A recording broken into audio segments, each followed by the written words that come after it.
Hello guys, welcome back to my channel. ఈరోజు మన recipe వచ్చేసి ఎగ్ అండ్ బ్రెడ్తో డిఫరెంట్గా ఒక స్నాక్స్ ఐటమ్ అయితే నేను ట్రై చేసేసానండి. అది ఎలా చేసుకోవాలో ఈ వీడియోలో మనం చూసేద్దాం. ముందుగా ఎగ్స్ని తీసుకుని దానిని వాష్ చేసుకుని ఆ ఎగ్స్లో కాస్తంత ఉప్పు వేసుకుని ఉడకబెట్టుకోవాలి.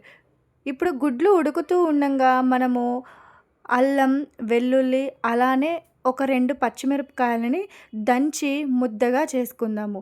ఇప్పుడు దంచుకున్న దానిని ఒక ప్లేట్‌లో పెట్టేసుకొని పక్కకు పెట్టేసుకుందాం. ఇప్పుడు నేను 3 మీడియం సైజు ఉల్లిపాయలను తీసుకొని బారుగా కట్ చేసుకున్నానండి. చూడండి, వీడియోలో చూపించిన విధంగా కట్ చేసేసుకోండి. ఇప్పుడు స్టవ్ మీద కడాయి పెట్టుకొని దానిలో కొద్దిగా ఆయిల్ వేసుకొని మనం కట్ చేసి పెట్టుకున్న ఉల్లిపాయ ముక్కల్ని దీనిలో వేసుకోవాలి. ఉల్లిపాయ ముక్కలు కాస్త వేగిన తర్వాత దీనిలో మనం అల్లం, వెల్లుల్లి, పచ్చిమిర్చి ముద్దగా చేసుకున్నది దీనిలో వేసేసుకోవాలి. ఇప్పుడు వేసుకున్న తర్వాత దీనిని ఒకసారి మిక్స్ చేసేసుకుని దీనిలో మనము కాస్తంత ఉప్పు, కాస్తంత కారము, ధనియాల పొడి, అలానే గరం మసాలా వేసుకోవాలి. ఇప్పుడు వీటన్నిటిని వేసిన తర్వాత కాస్త తిప్పేసుకుని ఈ ఉల్లిపాయ అనేది కొంచెం మెత్తగిల్లే వరకు ఫ్రై చేసుకోవాలండి. దీనిలో నేను కొంచెం ధనియాల పొడి కూడా నేను యాడ్ చేసేసుకున్నాను. ధనియాల పొడి లేకపోతే స్కిప్ చేసేయండి.